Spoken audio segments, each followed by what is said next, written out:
For the next 2 minutes, turn and share with someone next to you. Describe your most unusual relative. What makes them different?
Now, let your partner share.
Are you ready?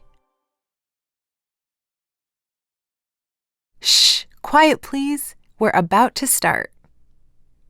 Now let's take a look back at our story so far.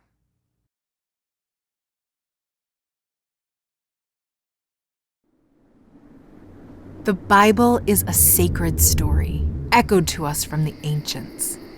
An epic, revealing the great Creator's pursuit of wholeness for all of creation. May we find ourselves in this amazing story.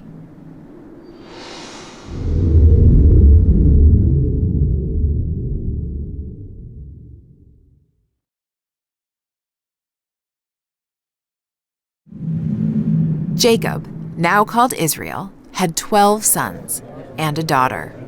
He gave his favorite, Joseph, a beautiful coat. But Joseph's brothers hated him and sold him into slavery. Even worse, Joseph's slave owner threw him in prison for something he didn't do. But God gave Joseph the ability to interpret dreams. When he interpreted Pharaoh's dreams, he was made second in charge of Egypt.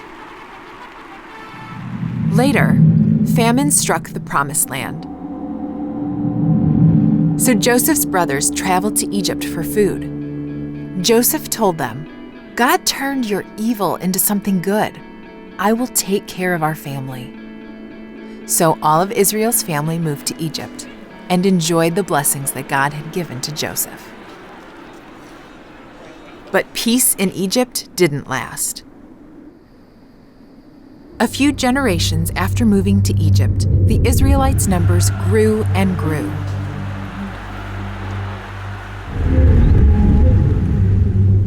Egypt's king Pharaoh felt threatened by the Israelites and forced them into slavery. In their suffering, the people of Israel cried out to God, and God answered with incredible signs and wonders.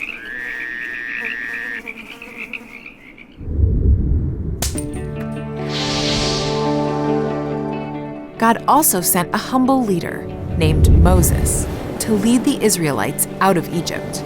God split a wide sea, giving them a narrow escape path from Pharaoh's armies.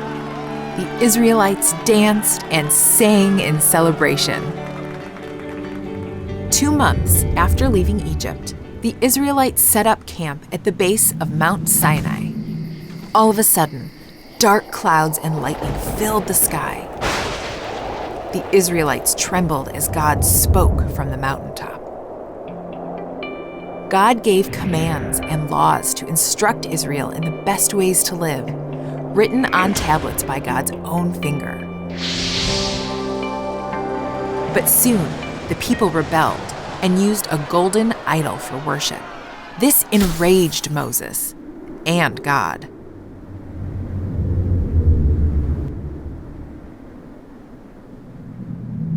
As the Israelites traveled, God guided them with a pillar of fire at night and a towering cloud by day.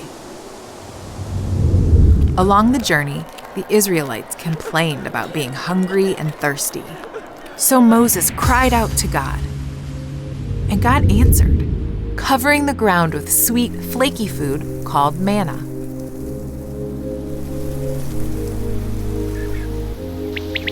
And sending birds to eat called quail.